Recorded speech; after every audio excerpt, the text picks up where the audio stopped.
As with most good stories, ours begins with the tale of a young hero.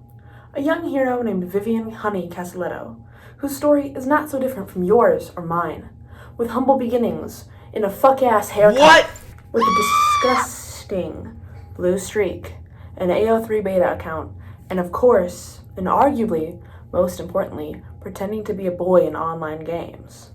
Which our young hero has taken into beautiful today. Because people on r/Pink Floyd do not believe you know anything about English progressive rock band Pink Floyd unless you have a dick for some damn reason. But that matters little to our current hero's tale. As Vivian grew, she began to notice that pretending to be a boy online had a bit more kick than expected. And when she began to pray to God every day that she would wake up and look like Queen 2 era Freddie Mercury, it was here when she had to make a jump into the she-they territory. And people who are experienced in this field probably know that this era did not last long for our hero. She now rests comfortably in the village, the shire, the dale, the willow, the glen, whatever you please, of she-him. And our young hero, he does everything to try and catch up with his peers. And though he plays standard black and white Magic the Gathering, stands around at house shows like this,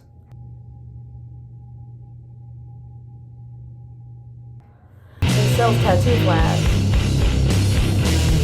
even though all that is true, and even though dudes for real look like this in 2024, something was still missing. She was never going to look like him. Take a look at our young hero here. 5'6" and just okay at the base. Now look at Geddy Lee. 5'10" and arguably a base legend and god. But let's face it, folks. Our young hero has never even been to Canada. These two just aren't very similar. And so I worry. Is there no one out there for our young hero to look to? Actually, there is one thing.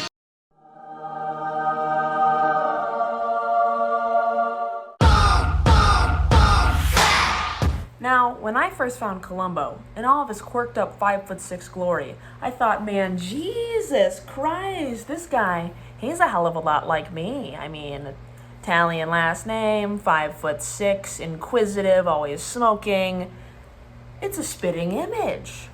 But I couldn't help but wonder if I was alone in this phenomenon of thinking. You know, I was on the boat of, so is this guy Columbo kind of transgender, or is it just me on this boat? So I took to the most reliable source I could find for this research, Tumblr. Turns out I was 100% not alone in my thinking. There's art. There's entire blogs dedicated to this. There's memes. And hell, there's even merch. You can get the whole Columbo Pride pin set from Julia Culia on Redbubble. You know, there's trans Columbo, lesbian Columbo, bisexual Columbo, gay Columbo. All of them. So, what's the deal with this trans Columbo phenomenon? And why are the youth of America the new target for this 60-year-old cop television show? I mean, let's speak man to man here. A show that highlights a cis-het man cop does not seem like the cup of tea for the queer youth. But this is where we open up our next chapter. In the very well done essay, Cops and Criminals, Representations of Masculinity in 1970s Crime Television by Jane Appeal, she examines the masculinity of various 70s cop TV characters, as well as giving a general synopsis of each of the shows. In her writings, I found what I believe to be one of the main reasons that this cop show in specific, Columbo, is appealing to younger people. Columbo, unlike your Kojak, Hawaii Five-0, Macmillan and Wife, the other one where he's kind of married to someone but not, that's just Macmillan and Wife, but there's another one that I can't think of. Columbo is not some high-class, smooth-talking cop going after lower-class criminals. You see, unlike Kojak or Macmillan, Columbo is frumpy. He's bringing frumpy back. He's been known to stumble over words He's not smooth talking and put together.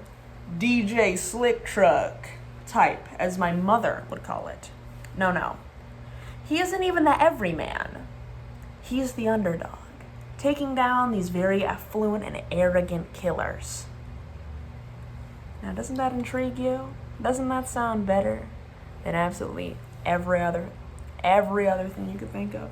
In terms of cop television shows, I'm sure it doesn't sound better than World Peace, obviously, or An End to World Hunger, obviously. But still, as for a 70s cop television, doesn't that sound kind of nice to see this underdog take down the rich whitey? Nothing wrong with that.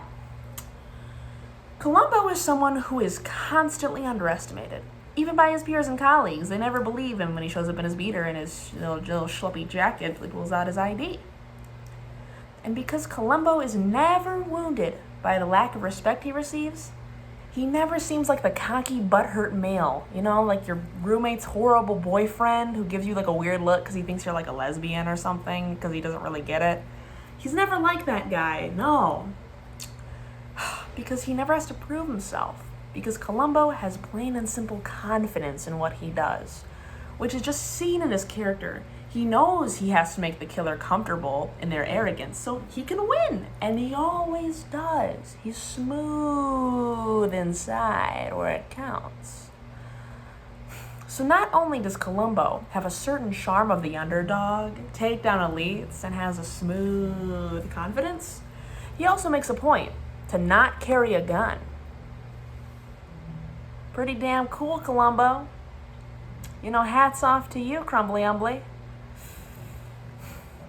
As seen in the episode Forgotten Lady, where he admits to not carrying a gun and spends the whole subplot of the episode trying to avoid going out to the range to get his license renewed with the station, and he actually eventually gets someone to go in his place.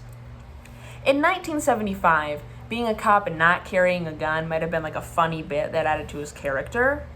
But I think in 2024, a police officer who refuses to carry a gun is something that is much deeper in our current time. In an era where gun violence and police reform demands are at an all-time high, seeing this underdog type who is going against the system in many ways, especially for 1975, is something that I think a lot of, especially young people today, can find comfort and enjoyment in. Because Columbo, he's just a good guy. He's a beautiful representation of a truly good man, which can sadly, especially in media, be a rarity in any area. And for his character type to be so relevant to youth and to queer youth specifically, even 60 years after his first appearance, is something so profound. And I think speaks to his goodness, not only as the character, but as Peter Falk and his personality he brought into that. This is why, despite being a 70s, even 60s, Pilot came out in 65, Prescription Murder, 65. This is why it's still being this old. Columbo can still be comforting and enjoyed by young people. Because in a way, in many ways, it caters to our beliefs as a generation. Okay, Vivian. Oh, great creator of being and leader of the she-him revolution, conqueror of my heart, fire of my bosom. Why is Columbo trans then? What about any of that makes Columbo trans? You may be asking yourself. But fear not. Mother's gonna tell ya.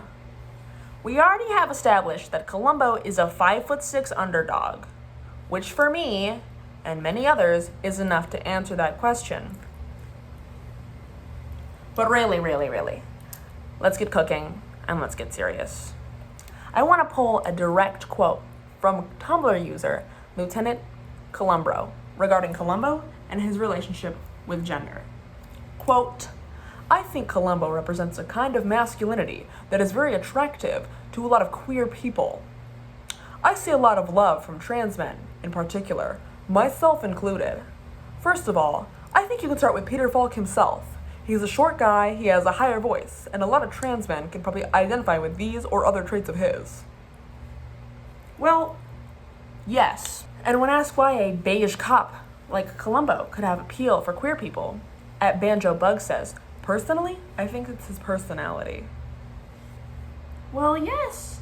It seems as though Banjo Bugs is, kind of confirming what we've said earlier with Columbo being this, like, I'm an underdog. I'm always going like this and going, well, just one thing. I hate to bother you, man. I hate to bother you. Actually, there is one thing. One other thing. One more question, sir. Columbo's a fun guy.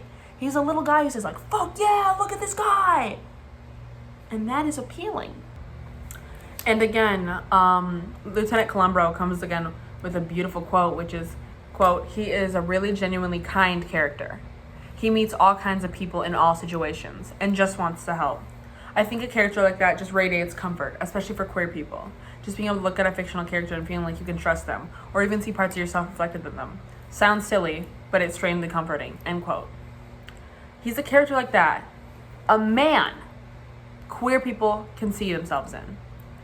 He can be bumbling and imperfect, but still appreciated for who he is and respected and, understood by an audience. There's a lot of people who think this way about Columbo, who see him as this comfort, who see him as this positive, almost role model of sorts in media, which is kind of a rare thing, especially for trans people and trans mass people. So, as I'm saying, these people share the same ideas that I have. And they are being interviewed by, big news like Slate. I mean, there's a whole article about how Tumblr turned Columbo into a queer icon called Columbo and Chill. But I think we should dive even deeper into why queer people are so inclined to put Columbo in their shoes. So it's been researched at the wazoo that those who are neurodivergent, specifically those on the autism spectrum, are much more likely to be queer. Now I don't know a damn thing about that. I want to say thank you so much for doing what you do. One article of research published by the University of Cambridge says autistic adults and adolescents are approximately 8 times more likely to identify as some other sexuality as opposed to heterosexual than their non-autistic peers. Columbo, it seems, is very plain and simply neurodivergent coded. Columbo Screens on Tumblr wrote a beautiful essay on this where she goes over how, if you have watched any of the show, Columbo exhibits very typical neurodivergent traits, such as hyperfixation, easily distracted, various different sensitivities to light, to sound, to fabric, to food, that would all be considered, like a quirk or something odd at the time. But in 2024, through this new lens of understanding mental health, these are kind of obvious signs of neurodivergency of some sort. Columbo's neurodivergent coding, coupled with the fact that queer people find comfort in him, thrupled with the fact that neurodivergent people are much more likely to be queer. It makes a lot of sense that people would see some of their own personality and characteristics and a lot of themselves in Columbo.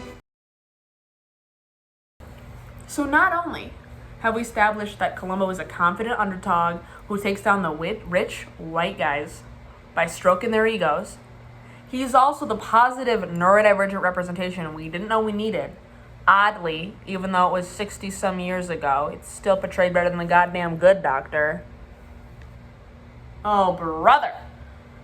He's an ideal man with what Peele calls his own brand of masculinity, which is what Lieutenant Columbo was talking about. What makes him so appealing to trans people is his own confident yet humble masculinity. He's very secure in himself.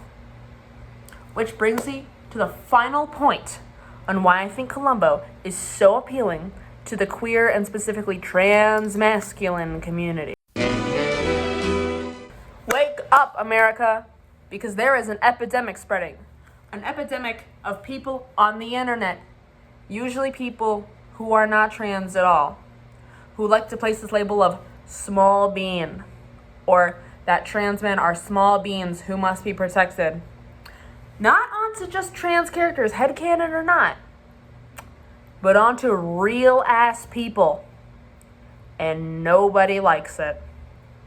The small bean and sweet, sweet baby boyification of trans masculine people is the most backhanded and just goddamn annoying thing that this community that we go through because it infantilizes and kind of fetishizes trans men and makes them seem like little tiny babies who just need to be protected. Which is like, bitch, that's a registered voter. That's a man who could be called forth for the draft. And this phenomenon has hit everyone. Even historical figures have not been spared. Miku Binder. But oddly, and most importantly, this phenomenon has not happened to Columbo. Cis people who enjoy Columbo do not do this to Columbo. Columbo, he is not a small being. Like most other trans people, he is not a baby boy. He's not like that. You know what he is? He's a middle-aged LA detective who loves his wife, who loves chili, and drives a shitty beater car. Which is something I think we can all goddamn relate to at the end of the day. This is why Columbo is so important. Because if anything, he's grown and sexy. He's not a small being who must be protected. He is a character that is important to the trans community because he is for them. He was adopted by us, he was raised by us, and he's for us. He's not been hit with like that weird, like fetishy artification. People draw him as like a rat smoking a cigar, eating a block of cheese. Damn Skippy, that's what he's for. And that is why Columbo is so important. Because he is one of the few characters that trans people have been able to keep for themselves. He is such an accessible character. And that is why Columbo is beloved by the trans community.